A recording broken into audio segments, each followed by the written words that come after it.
দুঃখ আমার ব্যক্তিগত সম্পত্তি। এ সম্পত্তি আমি পৈতৃক সূত্রে পাইনি,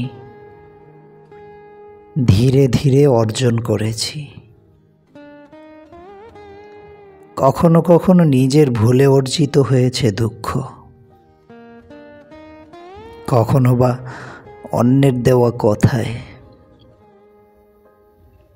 আমার সব কিছুতেই মানুষের হস্তক্ষেপ থাকলেও দুঃখে কেউই হস্তক্ষেপ করেনি। সব কিছু কেড়ে নিলেও দুঃখ কেউ নেয়নি, বরং উদার মনে দুঃখ দিয়েছে ঢেলে। সব শেষে জানলাম সব কিছু ভাগাভাগি করা যায়, শুধু দুঃখ ছাড়া।